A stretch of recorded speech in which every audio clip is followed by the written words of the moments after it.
Welcome to Knife Chats with Tobias. I'm Tobias. This here's Kitty. She's the production staff. Yep, it's a Rough Ryder Reserve knife. I think SMKW announced these a couple months ago. I've been looking forward to getting this one for a while. This is the Swell Center Whittler. It was the only one that showed up that I was interested in. Apparently there's going to be 4, but only 3 of them has shown up so far. One of them being the what was it, the Easy Open Razor Jack, and then the Kayak, which was a modified canoe. I really was not interested in either of those two, but this Swell Center Whittler was the one that is actually based off of a very traditional pattern knife, and I really liked it. So I thought, even though it's the most expensive, I will go ahead and order it and give it a shot. And well, let's take a look at it. And like I'm saying here, this is just a first look at this knife. I'll give a more extensive review in the future. I've heard people say different things about these knives. Some of them have been that it looked like a factory second. Other people were saying that if you were to remove all the markings off of the two knives, you would not be able to tell this apart from a Great Eastern cutlery knife. Well, I've already looked at it once yesterday when it first showed up very quickly, but let's take a look at it. First of all, it comes in a tube, a little metal tube. Yes, it is a metal tube. Is that a big deal? Well, I don't know. I guess for some people it's a big deal, but I got Tootsie Roll in metal tubes before, so I'm not sure how big a deal it is to have a metal tube for the container. But it is a nice tube. It is embossed, if you can see there. The embossing is in there, so the Rough Ryder RRR Reserve markings there, they are raised. Same with the built by hand and back for life. So this was stamped and then rolled, and then I don't know if it was, looks like it was soldered together on the inside. So got a nice cap on there, Rough Ryder Reserve. No other marking on it, so you don't have the number on the tube or anything. It is on the box. I think Warthog, well, his box fell apart, and that's because the box is simply glued down the side here, so I guess they could re-glue the box, but something to think about. These knives are made in China. They all come with this cleaning cloth. The RRR Rough Ryder Reserve cleaning cloth. It's a nice black cleaning cloth. Actually, it's gray and black, if you can see that. So it's 2 shades. I did not notice that at first, but now I see that. It's 2 shades, like a very dark gray or a silvery gray on top, and then black on the bottom. There's also a little silica packet in the tube. Well, let's get the magnet off the tube. I would definitely leave that in the tube, even if you're not storing. Ooh, just noticed that also. There is a foam pad in the bottom of the tube, so that when you drop the knife in there, you're not going to be pounding it into the bottom of the tube. Very well thought out. I do like the tube. This magnet is going to stick to everything. There, you stay there. All right, let's get to the knife. Like I said, I picked up the Swell Center Whittler. Comes wrapped in the wax paper, and that is nicely marked RRR Rough Ryder. So that's really nice too. And here we have the knife, and it is a, like I said, a Swell Center. So it's a Coke bottle frame, but in this case, you've got blades on both ends. And if you notice, you've got 2 back springs working it, and brass liners going on there. If you notice, well, let's see. I can feel ever so, well, no, actually, it's hard to tell if there's a transaction. What I'm feeling actually with the transition is the what do they want to call it? The threading here, the 2 lines of threading going on there. I feel that when I'm bringing my hand across there. So it is a double threaded knife, or double ringed knife, whichever way you want to call it. That's on both sides. Nice proportion. This is not a small knife, by the way. This is one of those that's a pocket full. You're talking about probably 4 3/8 of an inch or so, so just shy of 4.5 inches long. And you've got two blades going on here. You do notice it is definitely a little proud here where the tang ends, and I'm going to spin it around there. Got a nice swedge. There's a half stop going on with it. Not the best lockup going. It's not bad. I would say the pull on this is about a 5, or yeah, about a 5, right there in the middle.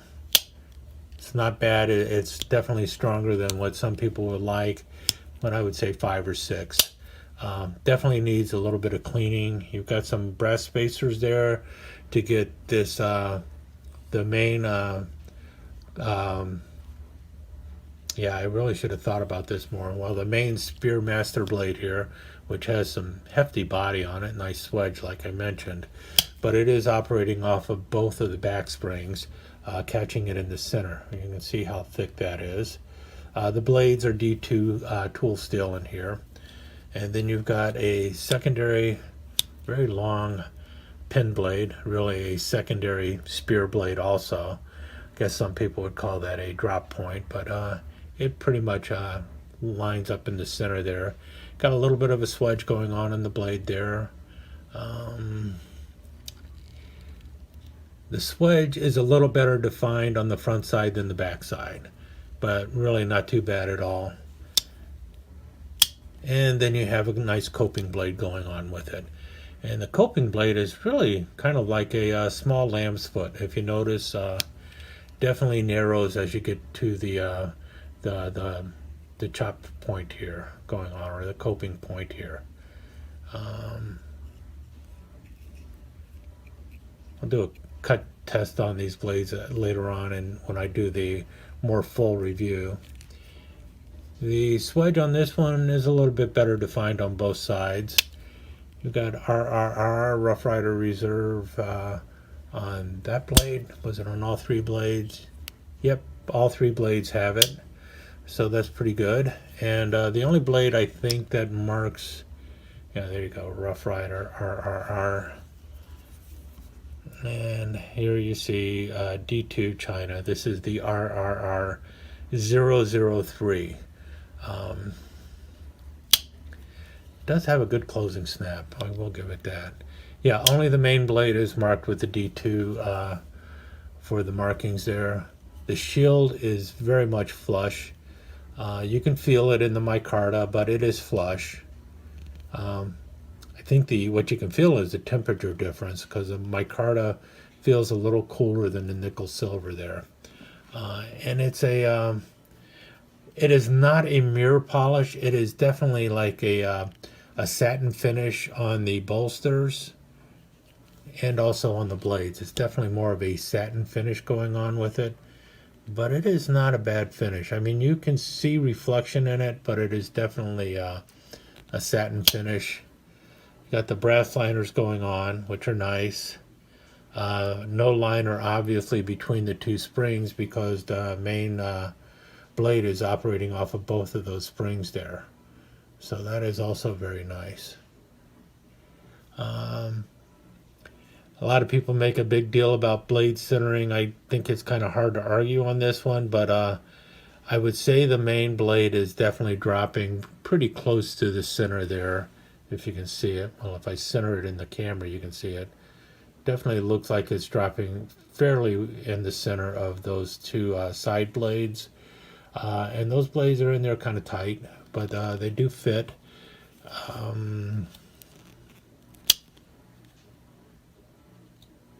Yeah, you obviously when you're opening the blade, you can definitely feel, because there is a little bit of a play in the blade. Not when it's opened or anything, but when you are opening it, when it's closed. Well, let's see here. Let's just open the center up. If you notice, do you see that? That's what's going to happen. That's what causes blade rub in knives, is the fact that the blades, will move a little bit in the pivot.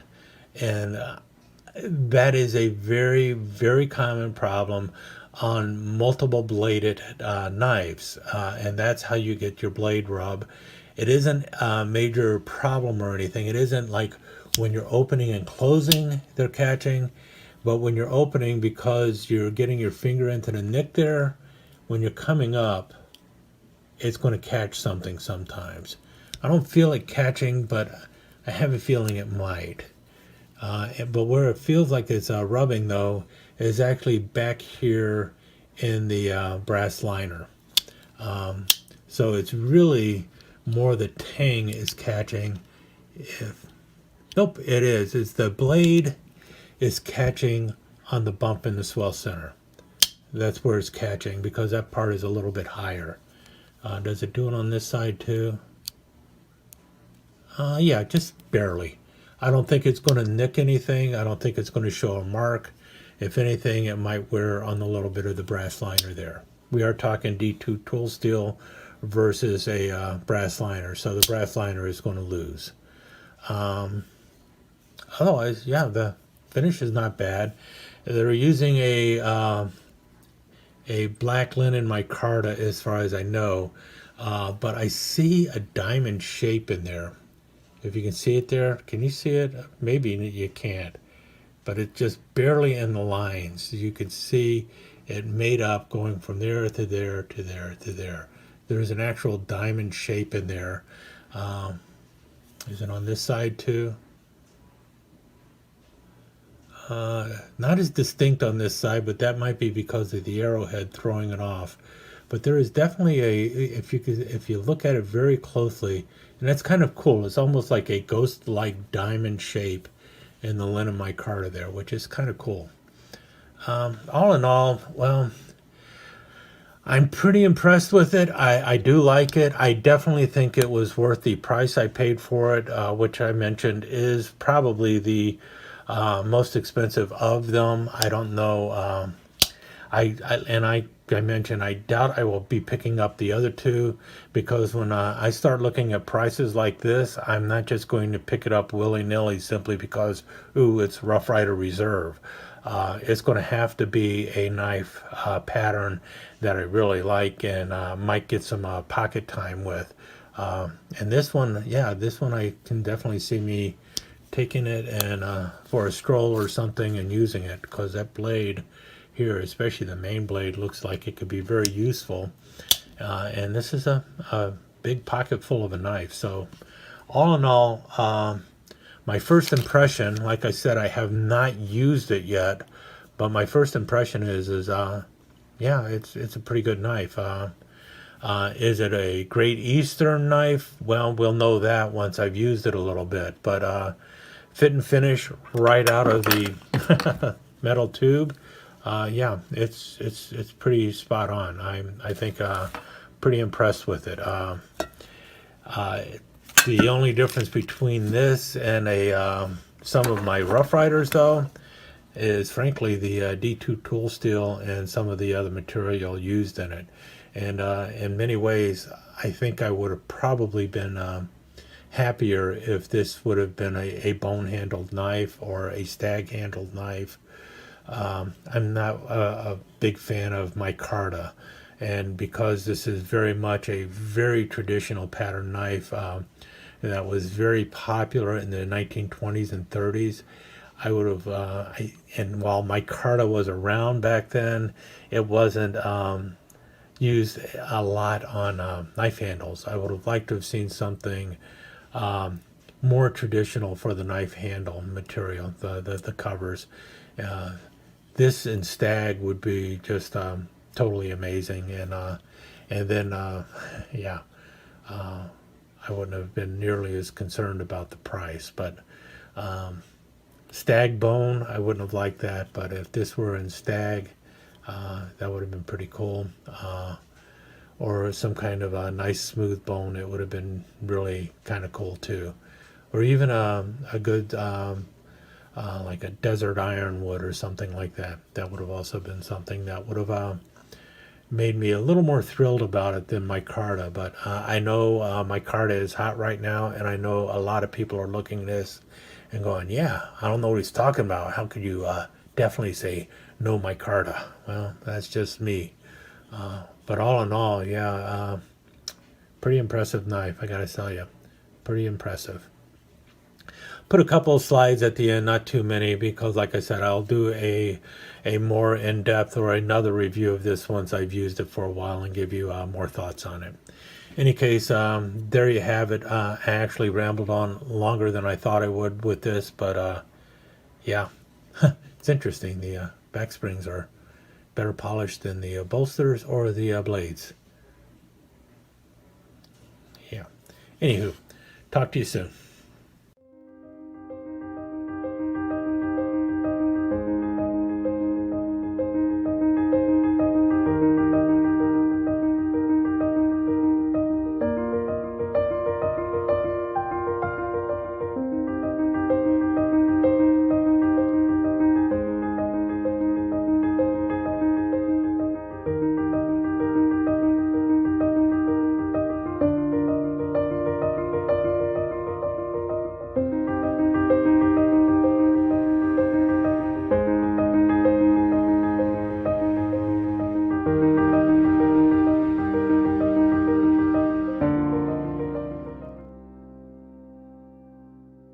Thanks again for dropping by here at Knife Chats with Tobias. I'm here with the whole production team. I'm Tobias. This here's Kitty. And she really does appreciate your comments. So don't forget to leave a comment. Give us that thumbs up. And also don't forget to subscribe and ring that notification bell. Every time Kitty hears that bell, she knows it's time for food. Thanks again. We'll talk to you again soon.